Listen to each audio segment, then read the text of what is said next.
여러분 반갑습니다. 범죄학을 담당하는 박준초 교수입니다. 여러분이 이제 2022년부터 경영 특채와 일반에 그 다음에 간부 우선은 필수 과목입니다. 범죄학이. 범죄학이라는 것은 낯선 용어가 아니죠. 여러분 이제 형사법을 배우기 때문에 대륙법계는 보통 형법학이라고요. 영미는 범죄학 이런 말을 씁니다.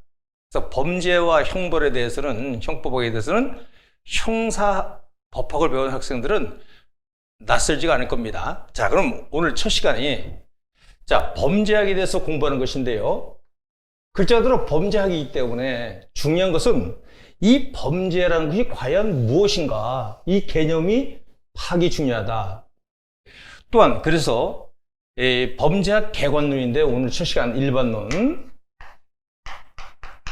여러분 시험 범위가 주어졌습니다. 이게 10%예요. 간부생은 10%니까 몇 문제 나옵니까? 4문제가량 나오죠. 사문항. 경영 특채는 20문제이기 때문에 또한 20문제면 몇 문제 나옵니까? 2문제 이상 나오겠죠. 이렇게 알아두고요. 다만 이제 시험에 많이 나오든 적게 나오든 간에 범죄학에 대해서 공부하는 거니까 첫 시간 이 범죄 개념이 중요하다. 자, 범죄라는 것이 무엇인가 이걸 알을 때 범죄학의 연구 대상, 범죄학의 범주가 어딘가 이걸 이해할 수 있는 거예요. 그래서 첫째, 어렵게 가지 말고요. 일단 보겠습니다. 범죄 개념에 대해서는 첫째 볼까?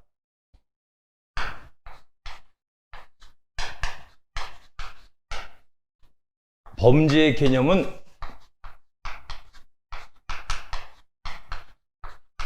상대적이다. 꼭 알아두세요. 시험 문제 곧잘 나옵니다.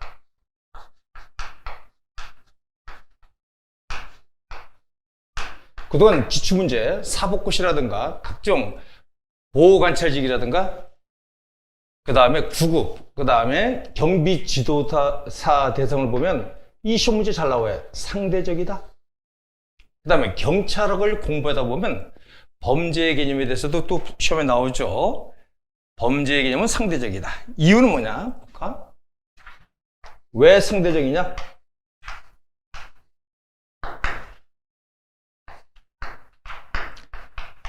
시간과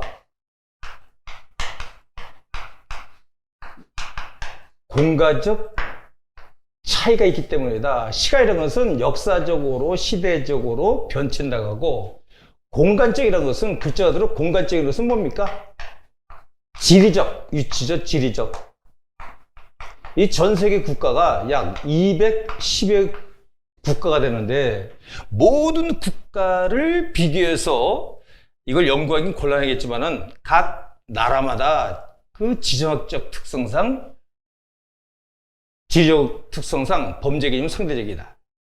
여러분 볼까요? 이 범죄도 하나의 문화죠. 문화. 우리 인간이 살면서 습득하고 제도하고 관습하던 게 문화예요. 그래서 문화이기 때문에 문화는 고정적이다, 유동적이다, 유동적이다. 상대적이다. 좋습니다. 따라서 경찰학 시간에도 시험 문제 잘 나오죠. 경찰학도 어떻게 배웁니까? 경찰학도 바로 공국의 안녕은 성법이고 공국의 질서는 불법인데, 그럼 공국의 질서는 불법 규범 충체인데 그것도 법이기 때문에 유동적이냐 고정적이냐 할 때 유동적이다 이렇게 배우죠. 그래서 범죄 개념은 상대적이다 잘 알아두고, 그 다음에 두 번째가 참 중요해요. 두 번째가 범죄의 정의에 대해서 학자들은 어떻게 정의하는가?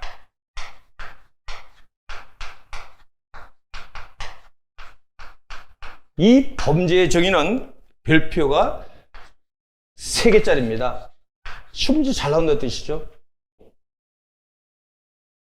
그래서 범죄의 정의를 크게 법률적으로 정의하느냐, 비법률적으로 정의하느냐, 이게 중요하죠. 그래서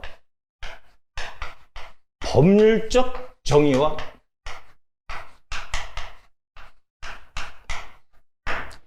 비법률적 정의로 크게 대별됩니다.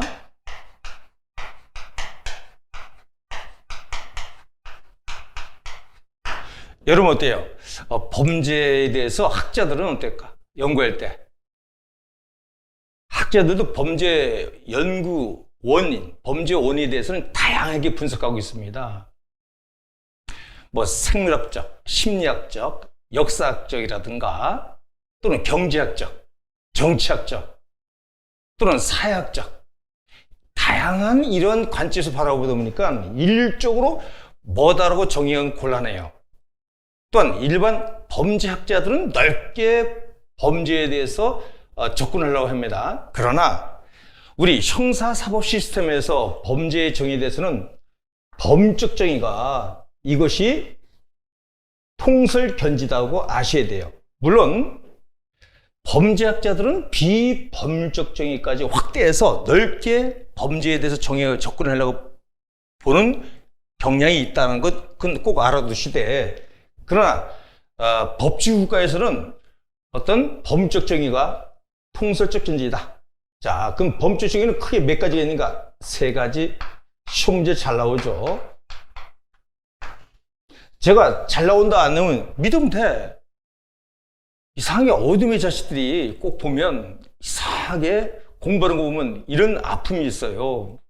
자, 제가 경감부 강의했던 학생 중에 1년 만에 합격한 학생이 있어요. 1년 만에. 김요한이라는 학생인데요. 육군 장교 출신이더라고. 근데 1년 만에 됐어요. 근데 처음에 그 학생 태도가 너무 진지한 거야. 그 다음에 이 하고자 하는 욕구가 있으면 실천을 하면 그게 가장 아름다운 모습입니다. 공부를 어떻게 하면 좋을까요? 라고 하는 것은 그건 나중 문제고, 제가 해라는 대로 하면 여러분들 시험에 떠오를 시장은 누가 있습니까? 실천만 하면 돼요. 나중에 이제 한번 과정을 거친 다음에 암기 방법이라든가 여러 가지 있는데 그건 나중에 하는 방법이고, 일단 열심히 하겠다는 의욕이 있고 잘 따라오면 되겠습니다. 믿어야 됩니다. 자, 세 가지 어떻게 대별되느냐 크게 꼭 알아둬야 돼요. 자, 합의론적 관점.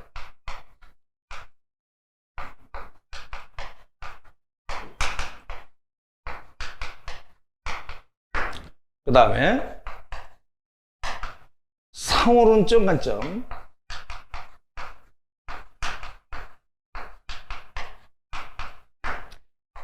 갈등론적 관점.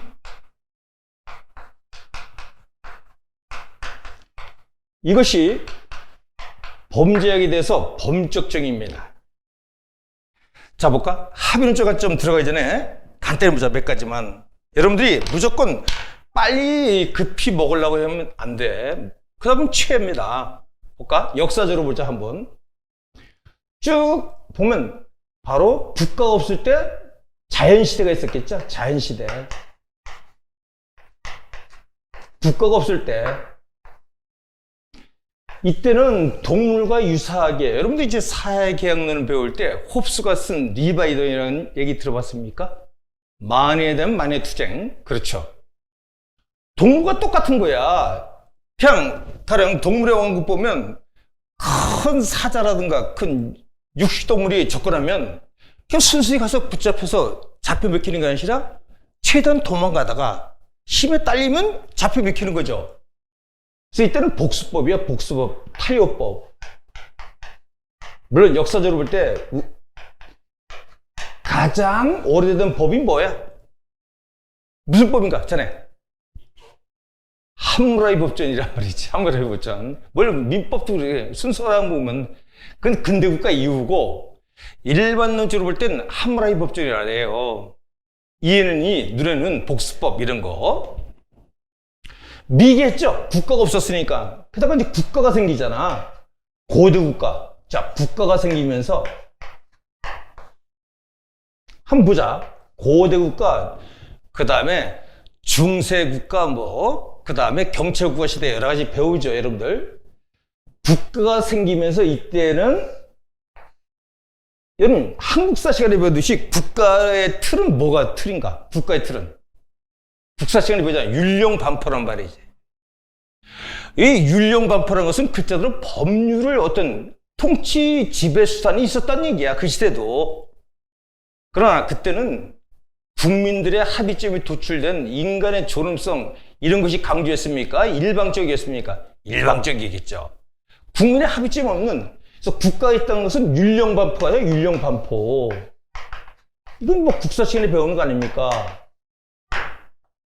그래서 물론 부족국가 시대 최초로 보면 최초 우리나라 한반도의 우리나라의 법은 최고의 법전이 뭐야?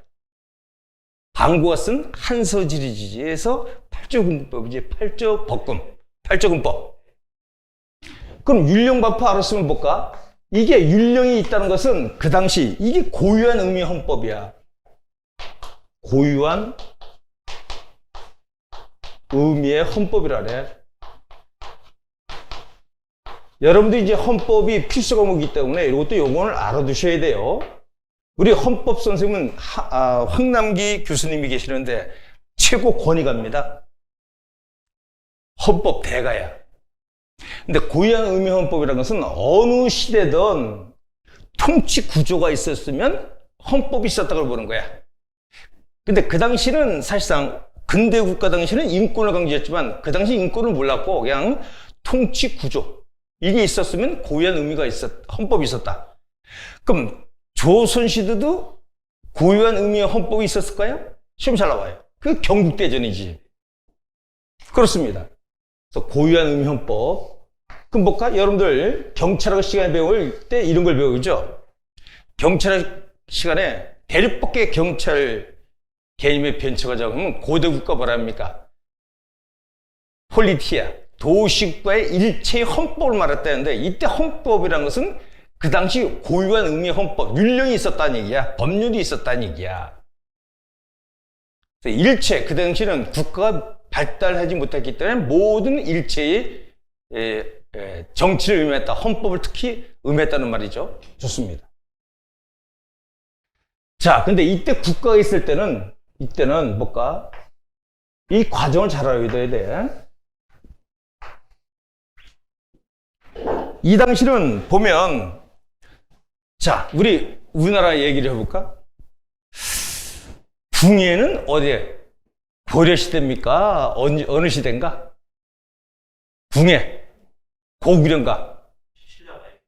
신라 말기. 그런가? 아니, 그 떠나서 뭐 한국사 시간이 아니니까 궁예가 뭘 쓰는 겁니까? 보통 관시법이지. 아니, 내가 신이야. 곧 내가 신. 그럼 어떤 국민들의 어떤 객관적인 합의가 도출된 그러한 법으로 다스렸습니까? 미신이라든가 종교로 다뤘습니까? 미신 종교죠, 종교. 그래서 이걸 초자연적이라 그래. 초자연적으로 지배했어. 즉, 자연을 초월한 게 뭡니까? 자연이라는 것은 우리가 보고 느낄 수 있는 게 이게 자연 아닙니까? 그러나 종교라든가 종교, 미신 같은 것은 초자연적이지, 관념적이지. 그래서 일방적으로 범죄에 저지르면 왕이 강력하게 어때요? 자기가 짐이 곧 신이다 이런 말이 있듯이 영화 같은 데 보면 그래서 강력하게 처벌했습니다. 인권이 유린됐죠. 그러다가 이제 어느 국가가 맞이했느냐? 바로 근대 국가가 맞이하는 거예요. 근대 국가. 그래서 역사적으로 이거 접근 잘해야 돼. 근대 국가가 되면서 이제 법을 누가 만들어야 되느냐? 안 되겠다. 이때 근대 국가 나올 때 가장 중요한 게 뭐야? 계몽주의 시대죠. 계몽주의. 내가 지금 얘기하는 것은 설명드린 것뿐이고 이걸 몰라도 이해한 다음에 여기 써주는 것만 있다 보면 이거만 정리 잘 하시면 됩니다. 계몽주의의 정신은 뭐야? 대표인 게.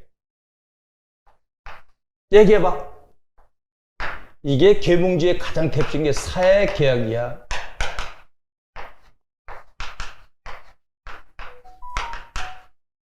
사회계약설입니다. 계약. 어때? 계약은 일방적이야? 합의야? 어때? 우리 얘기해볼까? 우리 인간들은 하루에도 수없이 계약을 합니다. 뭐 음식을 사 먹는다든가 버스를 탄다든가 그렇습니다. 이 계약이라는 것은 합의지, 합의. 일방적이야? 합의야? 합의지, 합의.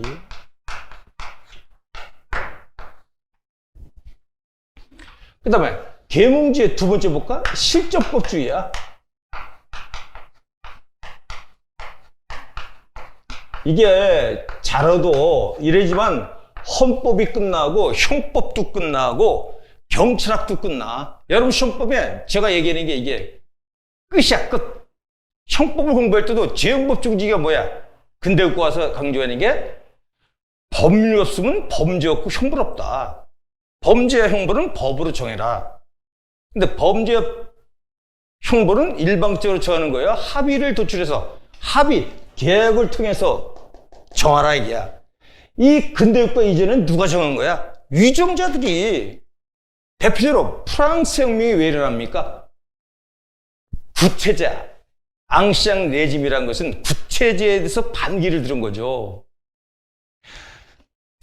특정 계급, 왕이라든가 권력자들의 자기들 이득만 반영했지 일반 시민들의 인권은 고려치 않았기 때문에 문제가 있었죠. 그땐 합의를 도출했습니까? 전단적입니까? 전단적이죠. 초자연적, 전단적이면 뭐야? 합의가 아니라 이게야, 합의. 일방적으로 국민들의 합의가 아니라 일방적으로 통치 지배수단으로 윗사람들의 의견만 반영해서 일방적으로 했다 얘기죠. 그러다 보니까 인권 침해가 심각했죠. 근데 근대국가 딱 오면서 역사는 반동의 역사니까 이걸 때려 붙이는 거지. 이때는 모든 것은 그 지배층, 왕이라든가 유정자들이 모든 걸 장악한 거야. 입법이든 사법이든 행정이든 공정하게 법을 만들거나 공정하게 재판하거나 공정하게 행정을 집행하는 이런 기관이 없던 거야. 그래서 계몽주의자들이 실적부주의를 강조하면서 재형법중지. 그 다음에 또 볼까? 공리주의야, 공리주의. 공리주의 여러분들 중고등학교 때 많이 들어봤죠? 이 고전주의자들 중에 백가리하다가 벤덤이 강조한 거예요. 최대 다수의 최대 행복, 공리주의. 오늘 잘 들어. C8 강의 들으려 했더니 뭐 처음부터 어렵게 나와. 아니야. 이걸 잘하면 끝나. 뭐가 끝나냐? 형법, 재형법 중지가 뭔지. 경찰학, 헌법이 끝나. 이 개념 파트가. 공리주의. 그 다음 볼까? 인본주의야, 인본주의. 인본주의가 뭐야? 인간의 인권을 강조하는 거야. 천부인권설.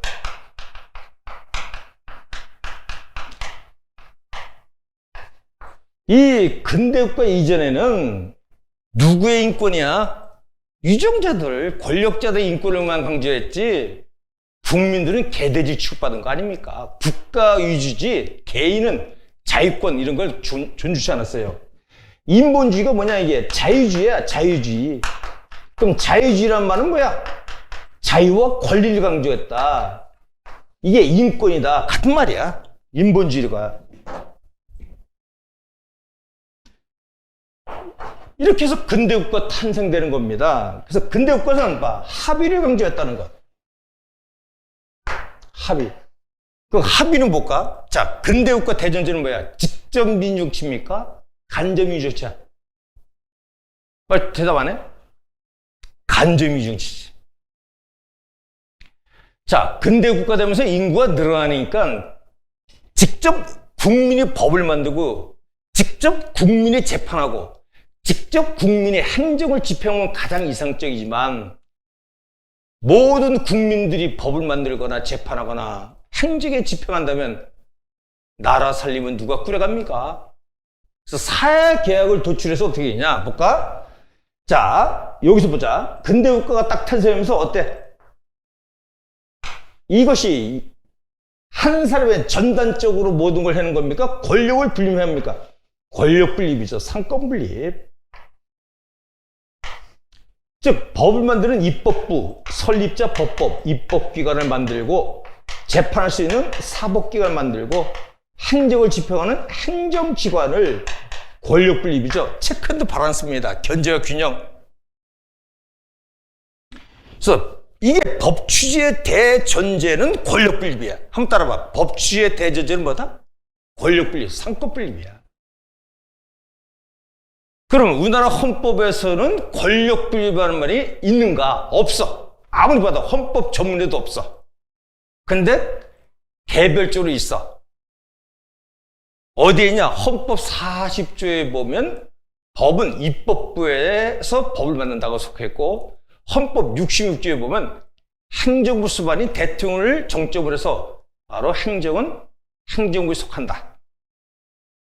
그 다음에 헌법 101조에 보면 법관들로 구성된 동된 바로 법원에서 재판한다고 딱 못 박은 거야. 권력 분립이 삼권 분립이 돼 있어.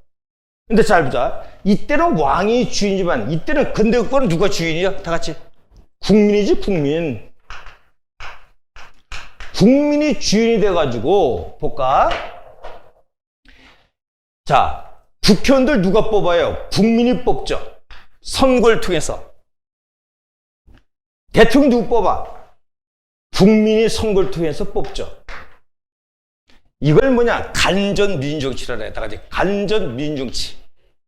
물론 직접 민정치도 있습니다. 자, 우리나라에서 최고의 법은 무슨 법인가? 헌법이지. 그럼 최고의 법은 누가 만들면 가장 좋아? 국민이 직접 만들어야지. 그래서 국민 투표해야 한다고 딱 못 박았어. 헌법 130조에 보면 바로 헌법은 개정하거나 이럴 때는 반드시 국민 투표해야 한다. 물론 대통령이 발의하는 경우도 있고 국회에서 3분의 2 제적의원 발의하는 경우가 있고 국회에서 통과되면 그걸 이제 국민 투표에 회부합니다만은 헌법 시간 잘 나옵니다. 좋아요. 그래서 자, 국민들에게 그러면 국회의원들에게 뭘 준 거야? 정당성을 준 거야. 나 정당성 따라봐. 정당성. 자, 헌법도 잘 나오니까 볼까? 봐.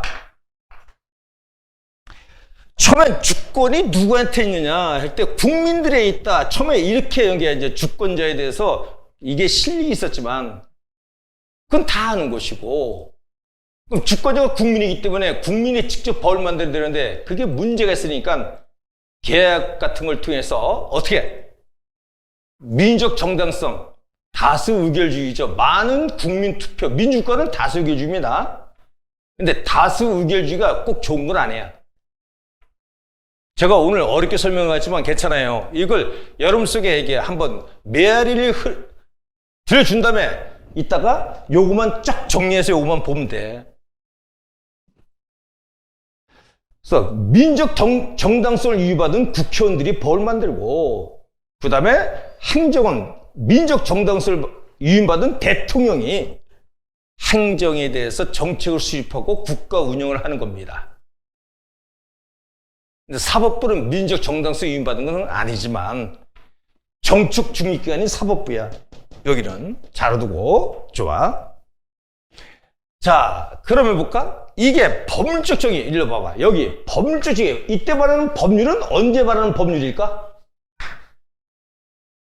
우리나라도 부족국가 시대 법이 있었고, 고려시대, 삼국시대도 있었고, 고려시대도 있었고, 조선시대가 있었는데, 그때 말하는 법입니까? 사회적 합의가 도출된 법입니까? 사회적 합의가 도출된 법이야. 한번 따라봐. 사회계약설. 사회계약설. 이거 어둠의 자식들이 따라하네. 사회계약설. 이게 초점이야. 계약이라면 뭐야? 그 시대 국민들의 주된 사상들이 주류, 가치, 신념, 의견이 반영된 게 법이다 이게야. 그 일방적으로 만들어야 돼. 국민들의 합의점이 있어야 돼. 국민의 합의점. 그럼 국민을 대표하는 기관이 어디야? 국회. 근데 모든 국민이 만약에 우리나라에 얘기하면 현실적으로 5천만 국민의 합의점이 도출될 수 있어. 어려워.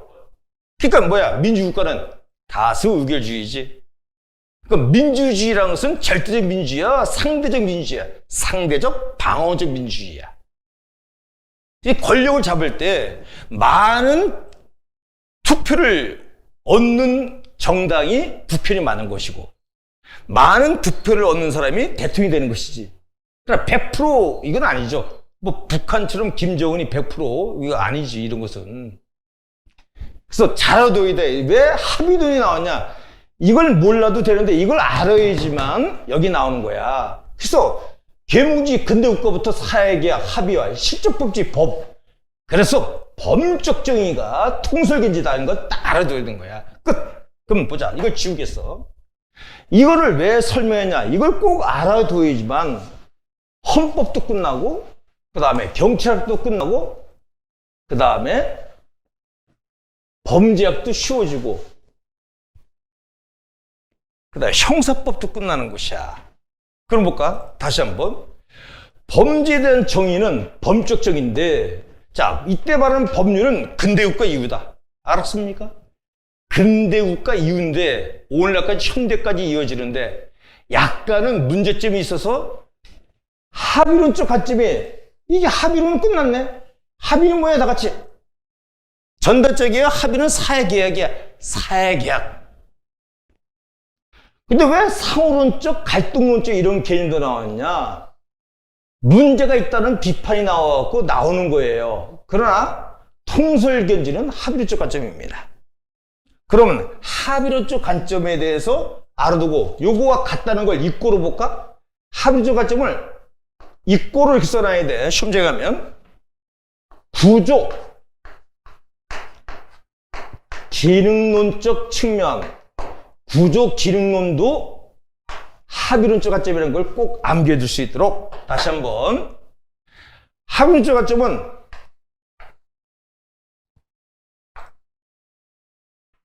합의론적 관점은 먼저 보자. 범죄는 뭐야? 쉽게 해서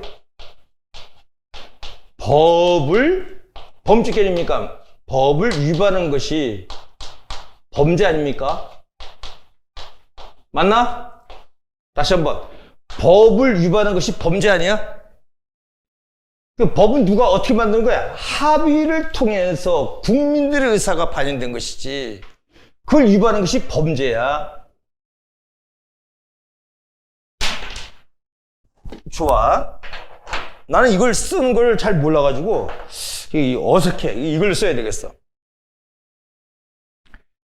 그래서 합의론적 관점 보면 바로 국민들의 다수 이익이 뭐야? 공공의 이익이지. 국민들의 이익을 위해서 국민의 합의를 도출된 법을 위반한 게 범죄다라고 표현한 거야. 합의론적 관점은. 그 다음 구조 기능론은 뭐냐? 이 법률은 사회 질서 유지하는 데 도움이 된다는 것이야. 그래서 구조 기능론은 합의를 통해서 만든 법을 그 법이 사회 질서 유지에 공헌한다. 그래서 구조 기능적 관점이다. 이게 통설이라는 걸 꼭 아셔야 돼요.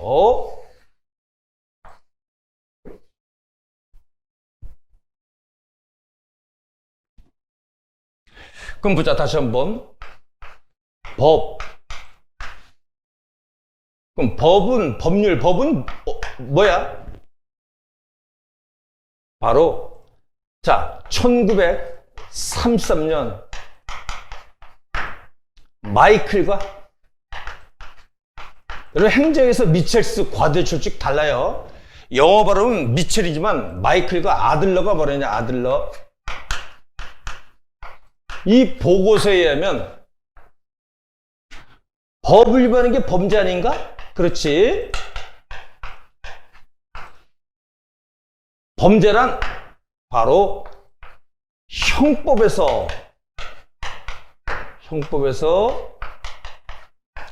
금지된 행위가 범죄다. 이렇게 표현한 거야. 그래서 여러분은 형법을 배웠기 때문에 이제는 합의론적 관점이 통속이라는 거 꼭 아시면 되는 거야. 형법에서 금지된 거. 그럼 형법은 누가 만든 거야? 어떻게? 합의요? 일방적이다 같이 합의. 사회계약 합의라는 거 꼭 아셔야 되는 이제는 합의.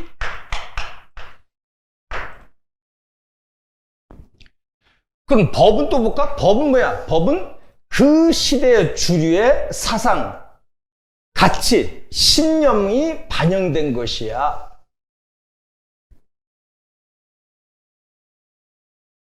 그래서 법은 그 시대의 집단적 양심이다는 거야. 집단적 양심. 자, 우리 5천만 했으면 집단적 양심이 법이다, 이게. 이런 거 누가 얘기했냐? 암기해두면 좋아. 그냥 지금 초점은 뭐냐? 가장 중요한 게 합의로는 근대국가에부터 나오는 게 법이야. 그 근대국가 이전의 법은 법률적 정의가 배제되는 거야. 합의. 꼭 알아둬야 돼. 그럼 집단적 양심이 뭐야? 그 사회개혁을 통해서 국민들의 다수의 국회의원 뽑아갖고 국회의원들이 국민을 대신해서 법을 만들으니까 집단적 양심이 법이다. 이게. 이거 누가 했냐? 드립갱이 한 거야, 드립갱. 드립갱 해도 되고, 드립캠 해도 돼. 이 프랑스 학자인데요. 드립갱 해도 되고, 드립캠 해도 돼. 자, 합의론적 관점. 좋아. 그 다음에 볼까? 이게 통설인데, 비판하는 게 상호론적 관점하고 갈등론적 관점이 나와. 이건 나중에 이제 뒤에서 범죄학을 배우면, 범죄 원인론에서 배울 때, 낙이론, 그 다음에 갈등이론 배울 때 써먹은 거야. 볼까? 역사적으로 볼 때 낙이론이 뭔지야. 낙이론은 사실상 미시적인데 어렵지? 처음부터 이렇게 안 해줄게요. 초점만 잡을게. 자, 상호론적 관점은 이렇게 바라본 겁니다. 볼까? 법을 만들 때 보면 객관적 비판하는 거지. 이 합의론을 비판하는 게 상호론적 관점이지. 갈등적 관점도 합의론적 관점을 비판하는 거 나온 거야.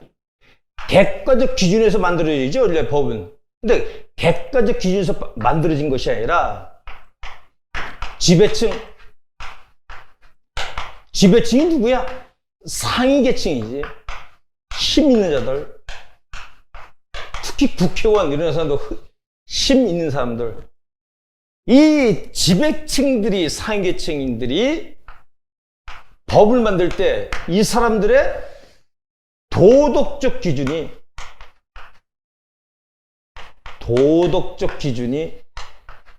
그래서 이 사람들의 도덕적 기준이 필연적으로 영향을 미친다는 얘기야. 그럼 법의 정의는 어때요? 객관적 기준인 거야. 지배층들의 의사에 의해서 좌우지되는 거야. 지배계층의 도덕적 기준에서 좌우지우되는 거야. 시험에 잘 나와. 좌우지우된다. 그래서 법이란 것은, 또는 법을 위반하는 게 범죄니까 범죄, 또는 법이란 것은 고정적이나 유동적으로 바로 지배계층, 힘 있는 사람의 도덕적 기준에서 좌우지우된다는 걸 꼭 아셔야 돼. 그 다음 갈등은 마르크스 사상이야. 마르크스 사상. 마르크스 사상은 거시적으로 온 거야. 얘는 미시적으로 봤다는 것은 나중에 보겠습니다. 갈등론적 관점은 상위계층과 지배층과 피지배층. 그럼 갈등론적 관점은 마르크스 사상. 자, 유전, 무죄, 무전, 유죄. 그 다음에 권력이 있으면 무죄, 권력이 없으면 유죄. 요즘은 이상하게 그렇게 보는 거야. 느낌이. 지금 그래요. 지금 보면 이 거리의 범죄에 있는 사람들은, 돈 없고 힘 없는 사람들은 아주 그냥 착착 재판이 금방 끝나. 물론 재판이 신속성이 뛴다는 건 좋잖아. 신속할수록 향기가 좋다. 누가 얘기했나? 어때? 형사소법에서 어때? 신속할수록 향기가 좋다. 이게 베이컨이 얘기했지. 그 재판이라는 건 신속하게 하면 피의자 인권도 보호된다는 뜻이 담겨 있는 것이야. 그런데 보자. 거꾸로 보자. 화이트 칼라 범죄, 정치적 범죄 같은 거 보면, 심리사는 범죄 같은 거 보면 재판이 금방 끝납니까? 오래 갑니까? 오래 가지. 돈도 많고.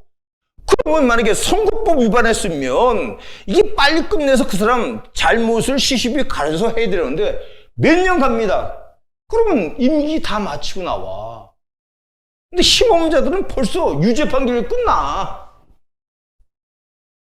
그래서 사회가 구조가, 그래서 이런 합의론적 관점이 총선인데 이런 비판론이 나오는 이유를 아셔야 돼. 그래서 갈등적 관점은 볼까? 크게.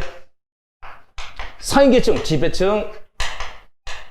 지배를 당하는 사람이 피지배층이지. 지배층들이 기득권 유지지. 자기들의 기득권을 유지하고자 형법이라든가 형사 행정체제, 형법 같은 걸 만들어갖고 형사 시스템을 만들어가지고 피지배층을 통치 수단으로서 기득권 유지상 벌 만다고 비판하는 거지. 쉽게 해서 자본주의들이, 돈 많은 사람들이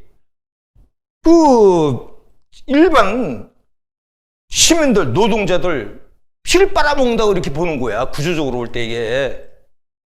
그래서 이건 정치적으로 고안된 개념이다. 다시 한번 갈등론적 개념은 정치적으로 고안된 것이다. 고안. 이렇게 하시면 돼. 그럼 끝. 보자. 그럼 시험 문제 나올 때 보자. 다시 한번 결론 내립니다. 자, 범죄의 정의는 크게 범죄적 정의와 비범죄적 정의가 있는데 이게 통설이야. 범죄적 정의가. 시험에 잘 나온다는 거 알아두고, 합의론적 관점은 사회계약. 법은 이제는 국민 다수의 그 시대의 주류 사상들이 합의가 도출된 것이다 라는 거 아셔야 되고, 그 다음에 이런 법들은 사회 구조를 질서 유지하는데 도움이 된다. 그래서 합의론적 관점과 구조 기능론은 같은 개념이라는 거 알아두고, 상호론적 관점은 객관적 기준에서 법을 만드는 것이 아니라 바로 상위계층의 도덕적 기준에서 반영되기 때문에 법이 고정적이다, 유동적이다. 법이 유동적으로 바뀔 수밖에 없다. 갈등론적 개념은 거시적으로, 정치적으로 고안된 것이다. 정치적 고안은. 그래서 초점은 잡아두고 요게 통설이라는 거 알아두고, 그런데 오늘날 학자들은 어때? 학자들은 범죄를 좁게 보겠습니까? 넓게 보려고 합니까? 넓게 보려야지. 그래서 비범죄적 정의가 강조한 학자들을 보면 암기할 때 이렇게 써들었는데 사회 범죄적 접근. 그래서 초점만 잡아두고 여러분들 사회 범죄적 접근. 여러분들이 범죄학을 볼 때 그냥 교과서 외워봤자 도움이 안 돼. 선생님이 아까 쭉 설명해 준 거 이런 것도 잘 알아둬야 돼. 교과서 일일이 쓸 수가 없어. 그럼 책이 너무 두꺼워져. 제가 얘기하는 걸 감히 얘기지만 범죄학에 대해서 강의 들으려면 박중철 강의 들어야 돼. 농담이 아니야. 욕먹어도 내가 얘기했지만 어떤 사람하고 비교해서 범죄에 대해서 한번 비교해 검토해 보세요. 알고 하는 거야? 이거 암기해서 하는 거야? 선생님 스타일 강의는 책을 안 보고 하는 강의야. 책은 나중에 보는 거야. 자, 여기서는 범죄적 접근만 본 거예요. 사회적인 측면도 본 거야. 사회적 측면도 본 거야. 이게 누가 했냐? 서더랜드가 강조한 거야. 서더랜드 나중에 학자들 잘 나와. 나중에 보겠지만 일단. 그래서 법률적으로만 보지 말고 그 법률 이외의 사회, 즉 반사회적 성격까지 범죄를 보자 이렇게 보는 거야. 비범죄적 정의는 넓게 보는 거야. 그 다음에 또 보면 비교 문화적 접근을 보는 것도 있어. 비교 문화적 접근. 여러분이 첫째 공부할 때 어렵겠지만 학자들이 이건 누구냐? 셀린의 문화이론은 셀린. 어때? 많은 사회는 집단적인 문화가 있어. 각 나라마다 문화가 있지. 집단적 문화가 같아. 차이가 있다. 그래서 그 공통분모 가지고 연구했는데 공통분모 보니까 공통되는 게 경미한 것뿐이지 자주한 것뿐이지 사실상 문제가 있다 비판받습니다. 그러나 비범죄적 정의는 뭐냐? 범죄학들이 범죄를 연구하는데 넓게 보려고 이렇게 시도하는 바는 있다. 이게 시사성 있는 것이지 그렇게 중요한 건 아니야. 근데 시험에 나와. 이게 사법고시라든가 7급에 나오는 거야. 간부성 시험에 나올 거야. 이 정도는. 그래서 사비를 줘. 사비 이렇게 와. 사비를 들여서 사비. 통닭을 사 먹어다 이제 통계적 조건이야. 통계학적 조건. 이 통계학적 조건은 누구냐? 윌킨슨이야. 윌킨스 해도 돼. 윌킨슨. 여러분 어때? 윌킨스지. 통계 조건이 윌킨스냐? 윌킨스야. 스지. 윌킨스. 그러니까 윌킨스 볼까? 이게 종형 이론이야. 종형. 다시 종형. 종 모양이야. 봐. 종이 이렇게 생겼지? 그렇지? 그럼 보자. 종이 있는데 어떤 행위가 있다 치자고.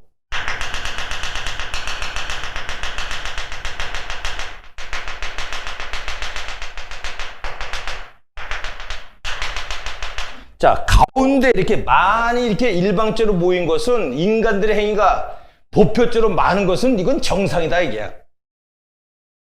근데 인간적 행위가 이 가운데 모인 게 아니라 이 외부에 있는 것이 비정상적으로 이게 범죄다 이렇게 본 거야. 윌킨스는. 근데 비판하는 게 뭐냐? 야, 꼭 가운데 있는 이러한 통상적인 일반인들의 행위가 아닌 그 밖의 행위라 해서 반드시 범죄되는 것은 아니다. 비판받는 것이지. 그래서 중요한 건 아니야. 그렇게 알아두고. 그 다음에 낙이론입니다. 낙이론. 낙이론은 누구냐? 베커죠. 베커. 나중에 배워. 그러니까 가볍게 알아도 낙이론은 자 범죄는 바로 A라는 사람이 범죄였다 치자고. 이번에 유명한 뭐 정치인이 범죄였다 치자고. 사법기관도 두려움이 있어 약간. 사법기관은 일반 거리의 범죄, 일반인들의 범죄에서는 가혹하게 법대로 딱 정확하게 판결하는 반면 이 권력이 있는 사람들 정치적인 어떤 그런 사람들에 대해서는 정치적 고려 판단에서 영향받아갖고 바로 경맥에 처벌하거나 처벌차는 이러한 문제 소지가 있다 없다? 있다는 것이지. 이런 비판받는 거야. 그래서 베커는 뭐냐? 범죄라는 것은 꼭 어떤 걸 법을 위반했다 해서 범죄가 되는 것이 아니라 사회적으로 낙인 찍힌 자가 범죄가 된다는 거야. 그럼 누가 낙인이 만지시겠어? 힘인자가 낙인 찍히겠어? 힘 없는 자가 낙인 찍히겠어? 대부분 힘 없는 자들이 낙인 찍히더라 이게. 그 다음에 인권적 측면의 인권. 자, 여러분 볼까? 인권은 뭐라래? 자유와 권리라래. 자유와 권리. 슈벤등걸. 암기해두면 안 돼. 슈벤등걸 따라봐. 슈벤등걸이라는 거 허만. 이건 나중에 뭔지만 인권적 측면을 강조한 건데 그냥 이런 정도 알아두고 정리해 보겠습니다. 끝. 일단 결론 내려보겠습니다. 다시. 첫째, 범죄학에 대해서 공부할 때, 범죄학이 뭔지 공부할 때는 범죄 개념을 알아야지만 범죄학의 범주가 어느 정도 되는가, 이게 연구하는 것이지. 그렇지? 근데 범죄 개념은 절대적 개념입니다. 상대적 개념입니다. 상대적 개념입니다. 꼭 알아두고. 즉 시간적, 공간적 차이가 있다는 것 됐고, 두 번째, 범죄의 정의는 크게 범죄적 정의와 비범죄적 정의로 나누는데 쉽게 해서 법을 위반하는 게 범죄 아닙니까? 그럼 법은 어때? 누가 만든 근대국가 이후부터 법을 말하는 거예요. 여기서 말하는 게. 우리가 형사법학이라든가 헌법이라든가 경찰학에서 법 같은 거 배우는 것은 근대국가 이후에 법을 만드는 거야. 그래서 법학에 대해서는 범죄적 정의가 통설견지라는 걸 알 수 있겠지? 그 통설견지 중에서 합의론적 관점과 비판론이 상호론적 관점과 갈등론적 관점이 있는데 합의론적 관점이 이게 통설이지. 법은 사회 구성원들의 주류 가치가 반영된 것이다. 그 다음에 절대적 민주주의, 상대적 민주주의. 상대적 민주주의, 다수 의결주의다. 좋아. 근데 그걸 비판한 게 상호론적 관점과, 이건 상호론적 관점은 객관적 기준이 아니라 지배층들의 도덕 기준이 반영돼서 법이 일관성이 없다는 것 비판하는 것이고, 갈등론적 개념은 정치로 고안된 거야. 정치로 고안됐기 때문에 거시적이야, 미시적이야? 거시적이지. 정치적으로. 좋아. 이렇게 되고, 비범죄주의는 범죄학자들은 넓게 보려고 한다. 어떻게 보냐? 사비, 통낙인. 사비를 해서 통닭을 사먹었다. 통닭을 사먹은 인간. 사비, 통닭인. 닭인데 낙인이야. 통낙인. 사비로 통닭 사먹어. 샹. 사비로 통닭 쳐드세요. 오케이. 좋아. 그럼 끝난 거야. 그러면 여러분 시험에 나올 때는 이렇게 보면, 보자. 어려워하지 말고 이 정도 알아두고 교과서 한번 보자. 교과서 이제 있으니까 선생님이 얘기한 거는 이해하려고 노력해야 돼. 처음부터 뭐 암기 비법이 뭐예요? 공부는 어떻게 좋아해요? 뭐 학원에서 누구나 다 이런 얘기 합니다만은 그건 다 공연불이고, 그 사람들 강의 들어보면 책하고 어쩜 똑같냐? 몰라서래. 몰라서 그 이럴 수밖에 없어. 걔는 학생들 수준하고 똑같아. 그 다음에 경찰학도 마찬가지지만 뭐 이러면, 아니 법에 대해서 뭐 개정된 게 그 지식입니까? 당연히 알아야죠. 그래서 어느 초점을 두고 어떻게 설명하는가 이걸 잘 들어야지. 그냥 뭐 우린 성인입니다. 누가 광고한다 해서 누가 좋다고 해서 이게 좌우되는 것은 아닙니다. 그럼 교과서 보겠습니다. 8페이지. 자, 범죄에서 범죄의, 방금 설명했죠? 범죄학을 알려면 범죄의 정의를 알아야지만 범죄학의 범주가 어느 정도고 내용이 뭔지 알 수 있다는 것. 그럼 범죄 정의는 크게 범죄 정의가 있고, 그래서 이게 형식 의미의 범죄도 조금 더 보겠습니다. 범죄에서 범죄 용어는 일반적으로 법을 어긴 게 범죄 아닌가? 아까 얘기했잖아. 법 위반한 게 범죄다. 그래서 참고 볼까? 법률 없으면 범죄도 없고 형벌 없다는 게 재형법칙 나온 거 아닙니까? 범죄 형벌은 미리 법으로 정해놔라. 실적부주의. 근대국가 대정신이야. 이게 오늘날까지 이어지는 것이야. 근데 약간 문제점이 있으니까 비판하고 보완되는 것이지, 근대국가 법치주의 정신은 그대로 유지되고 있다는 걸 아셔야 돼. 그 다음에 마이클과 아들러가 1903년 보고서에서 뭐라 했어? 범죄란 형법으로 금지된 것을 위반한 것이다. 박스 끝났고. 그런데 밑에 보면 범죄학자는 법과 범죄 정의에서 바라보는 다양한 것이 몇 가지 있다? 다 같이 빨리 알아둬야 돼. 3가지. 통설이 뭐야? 합의론적 관점, 사회개혁사 합의. 전날찍이 아니고 알아두면 됐고, 글 비판에서 나온 게 뭐였어? 상호론적 관점과 갈등론적. 그럼 보자. 쌍칼 보자. 쌍칼 합의. 됐네. 쌍칼은 2개니까 합의. 죄송합니다. 암기 방법은 됐어.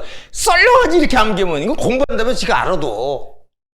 쌍은 뭐야? 상호론적. 칼은 뭐야? 갈등론적. 합의. 이게 통속이다. 근데 비판한 게 상호론적 관점과 갈등론적 관점은 합의론적 관점을 비판한 것이다. 약간은 이 법이 합의도 합의론적으로 만들어줘야 되는데 사실상 기득권을 위해서 만들어졌다. 정치로 고안된 것이다. 이런 것이 갈등론적 관점이고, 상호론적 관점은 지배층의 도덕성이 반영돼서 법이 좌우된다. 이게 질적이 객관 질서 유지, 객관적 기준에서 만들어진 것이 아니라. 알겠습니까? 그럼 됐고요. 좋아. 그럼 볼까? 오른쪽 보자. 9페이지. 합의론. 시험에 잘 나온다. 그래서 예상 문제 꼭 써놓고, 합의론은 그냥 계약의 합의가 뭐야? 계약 합쳐지는 거. 사회계약설의 기초라고 있고, 그 다음에 사회계약은 뭐야? 사회는 한 사람이요, 많어. 지금은 우리 5천만이지. 그럼 다수의 이익을 위해서 국민적 합의야. 어려워하지 마. 집단적 양심, 그것도 합의야. 단독, 그러면 X지. 그럼 공공이익, 다수이익을 위해서 국민을 합의해서 됐고, 즉 법은 국민 대다수의 이익이지. 다수 이익을 위해서 존재는 이걸 뭐라서 뒤늦게 뭐라서 법은 집단적 양심에 기반을 둔 것이다. 양심의 집단적이 합의다 이게. 알겠습니까? 그 다음에 합의론적 관점은 사회합의론과 구조기능을 전제한다. 아까 배웠지. 합의론이 뭐야? 법률이 그 사회 주류 가치, 신념, 의견이 반영된 게 이게 법이다, 이게. 법은 구조 기능적 관점도 합의적 관점이야. 법률은 사회 질서 유지하는데 구조적으로 기능한다, 안 한다? 한다. 이게 구조 기능이냐? 사회적으로 좋은 긍정적 사회 질서 유지에 기능을 한다. 구조 기능 역할을 한다. 알겠습니까? 어려워하지 말고. 그 다음에 박스 보면 합의적 관점에서 범죄는 합의된 것을 위반하는 것이지. 그 모순된 행위지. 모순된 행위. 됐고, 갈등론 볼까? 이것이 이제 갈등론은 뭐냐? 이게 이제 마르크스 사상 같은 거 받은 거야. 권력 집단이 자기들의 기득권 강화를 위해서 수단을 통해서 형법을 만들었다, 이게야. 그래서 형법과 법률과 형사사법 시스템을 이용한다. 이게 뭐야? 정적 별표. 정적으로 고안된 게, 그래서 거시적의 갈등론이. 보면 상호작용적 관점은 낙이론이야, 미시론이야, 나중에 낙이론은 즉 범죄라는 행위의 질적인 면이 아니라 사회적으로 힘 있는 사람들, 대표적으로 법을 누가 만들어? 국회의원들, 정치인들. 그 사람들의 선호, 이 선호 뭐야? 가치. 이 사람의 도덕이지. 자, 따라서 범죄는 객관적 기준에 의한 것이 아니라 권력 집단의 도덕적 기준에 의해서 좌우지우된다, 이제. 시험에 잘 나와. 그래서 발표해봐. 상호적 관점은 법은 바로 변하지 않고 고정적이다면 X야. 고정적이 아니고 뭐야? 사회 집단적 상위계층의 도덕, 이게 필연적으로 좌우지우 반영되기 때문에 얼마든지 변할 수 있다는 거 시험에 잘 나오고. 넘겨서 범죄에 대한 비범죄적인 방법을 말씀했습니다. 어려운 거 없습니다. 그 다음에 넘겨서 보면 범죄와 유사한 개념 구별을 10분간 쉰 다음에 이제 뭘 해내냐? 시험에 잘 나오는 게 보직 관찰이라든가 9급 기출, 7급 기출, 그 다음 범죄학의 각종 경비 지도사 시험에 나온 기출 문제를 확인해 보면 바로 형식적 범죄가 뭐고, 실질적 범죄가 뭐고, 사회 일탈 행위가 뭐고, 그 다음에 자연범에 대해서 언급한 게 이게 뭐고, 이 시험에 잘 나와. 그걸 구별해 주겠습니다. 그래서 주목, 첫 시간인데 당부드립니다. 어려워하지 마. 요것만 알아도 되는데 제가 아까 막 부연해서 설명한 거 있잖아요. 이건 바로 경찰 공무원이 되고자 하는 법학을 전공한 학생들은 형사법이라든가 헌법이라든가 경찰 법학, 행정 법학, 범죄학 다 똑같아요. 근대 국가 이후부터 이렇게 나온다는 걸 딱 알아둬야 돼. 근데 근대 국가 당시 그 정신이 그대로 이어져 오는 것은 맞지만은 반드시 옳은 것이 아니기 때문에 약간 보완되는 것이지 법치주의 정신은 그대로 유지되고 있다는 것. 다만 새롭게 약간 보완되고 있다는 것, 단점을 이렇게 아시면 되겠습니다. 자, 10분 쉬겠습니다.